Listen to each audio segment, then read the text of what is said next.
Salawat dan salam semoga tercurah kepada junjungan kita Nabi Muhammad Sallallahu Alaihi Wasallam.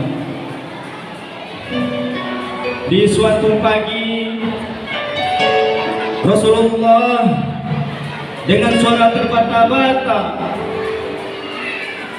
memberikan khutbah singkat kepada keluarganya.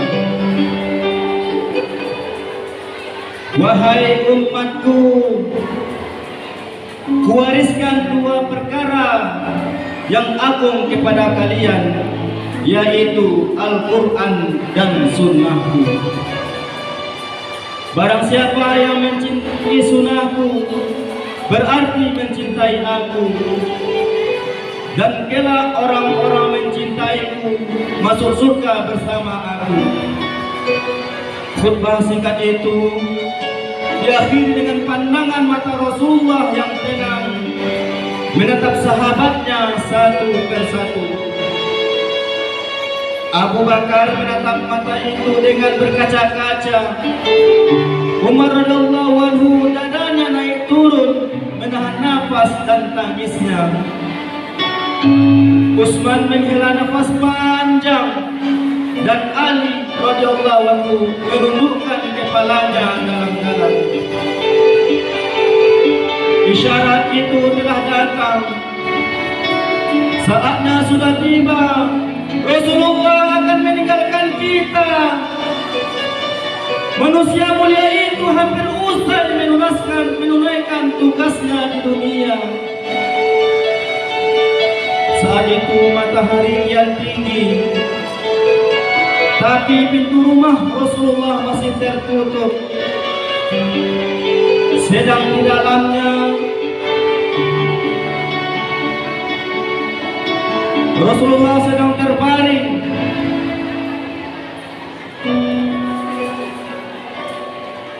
Dengan keringatnya yang berkeringat dan membasahi pelepah kurma yang menjadi alas tidurnya. Tiba-tiba dari luar pintu terdengar seseorang yang berseru mengucapkan salam. Assalamualaikum. Bolehkah saya masuk? Tapi Fatimah tidak mengizinkan masuk. Maafkanlah, ayahku sedang demam. Lantas Fatimah menutup pintu dan membalikkan badannya. Kemudian ia kembali menemani ayahnya yang ternyata sudah membuka mata dan bertanya kepada Fatimah, siapakah itu, wahai anakku? Aku tak tahu ayahku. Tak pernah aku melihat sebelumnya. Ketahuilah wahai putriku, dialah yang memisahkan kita di dunia. Dialah yang menghapuskan kenikmatan sementara. Dialah memisahkan kita. Dialah malakul maut. Dialah malakul maut, kata Rasulullah. Fatimah pun menahan tangisnya karena mengetahui ajal yang sudah dekat. Lalu malaikat Israel datang menghampiri.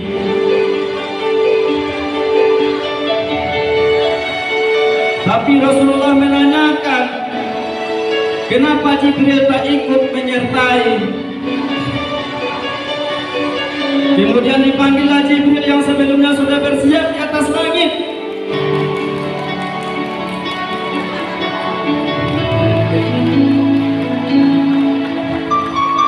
Wahai Jibril. Dan Rasulullah bertanya kepada Jibril, wahai Jibril, jelaskan apa hakku nanti di hadapan Allah. Tanya Rasulullah dengan suara yang lemah lembut.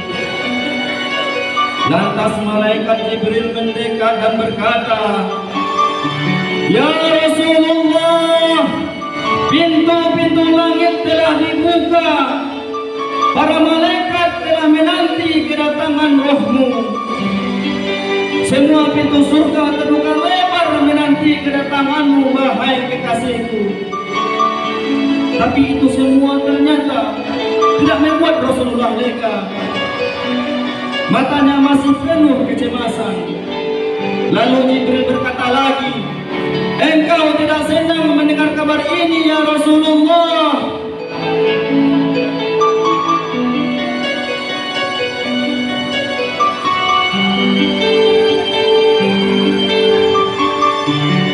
Ujar Rasulullah menghadap diri. Fatimah pun memejamkan matanya, tak sanggup melihat ayahnya.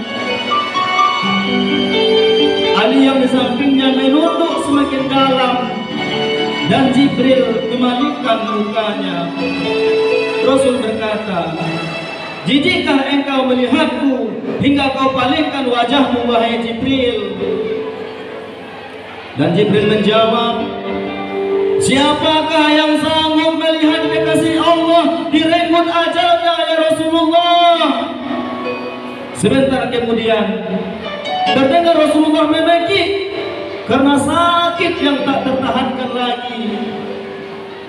Lalu Rasul berkata, "Ya Allah, dahsyatnya sakaratul maut ini ya Allah. Timpakan saja semua siksa maut ini kepadaku, jangan kepada umatku ya Allah." Badan Rasulullah mulai dingin, kaki dan dadanya sudah tak bergerak lagi, bibirnya bergetar seakan hendak membisikkan sesuatu. Maka Ali radhiyallahu anhu bersegera mendekatkan telinganya kepada Rasulullah. Lalu Rasulullah membisikkan, "Peliharalah sholat dan santuni orang-orang lemah di antaramu." Di luar pintu, tangis mulai terdengar bersahutan. Sahabat saling berpelukan. Fatimah menutup tangan di wajahnya, dan Ali kembali mendekatkan telinganya ke bibir Rasulullah yang mulai kebiruan. Dan Rasul berkata, "Ummati, ummati, ummati, umatku, umatku, umatku. Ya ayyatuhan nafsul mutmainnah, irji'i ila rabbika radiyatan mardiyah, fadkhuli fi ibadi, fadkhuli jannati." Aisyah radhiyallahu anha berkata, maka jatuhlah tangan Rasulullah dan beliau menjadi perak di atas dadaku, dan sungguh aku tahu bahwa beliau telah wafat.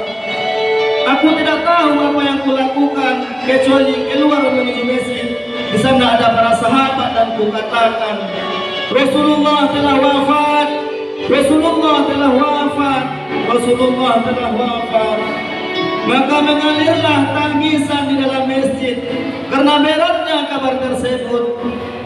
Utsman bin Affan seperti anak kecil menggerakkan tangannya ke kiri dan ke kanan. Adapun Umar bin Khattab berkata,